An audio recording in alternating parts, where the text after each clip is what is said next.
আমার গাছে প্রতিদিন অনেক পেয়ারা হয়, আমি তো পেয়ারা বিক্রি করতে করতে অল্প দিনের ভিতরেই বড় লোক হয়ে যাবো। আরে আমার পেয়ারা গাছ থেকে পেয়ারা প্রতিদিন কোথায় চলে যাচ্ছে? নিশ্চয়ই কেউ চুরি করছে। এখান থেকে লুকিয়ে লুকিয়ে দেখতে হবে কে আমার পেয়ারা চুরি করে নিয়ে যায় আজকে। ওই চোরকে আজ হাতে নাতে ধরবো। আশেপাশে কোথাও তো দাদুকে দেখছি না, এই সুযোগে পেয়ারাগুলো নিয়ে পালিয়ে যায়। আজকে আমি দেখবো এই কবুতর আমার পেয়ারা নিয়ে কোথায় যায়।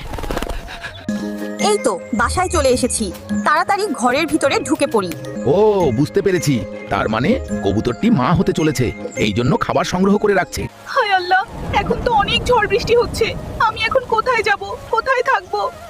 এখন তো অনেক ঝড় বৃষ্টি হচ্ছে, তাড়াতাড়ি গিয়ে কবুতরকে উদ্ধার করতে হবে। কবুতর বন্ধু, আজ থেকে তুমি আমার সাথেই থাকবে, ঠিক আছে? চলো আমার বাড়িতেই চলো। আরে কবুতর, তুমি তো অনেকগুলো ডিম পেরেছো, তোমার ডিমগুলো দেখে আমার খুব ভালো লাগছে। দাদু,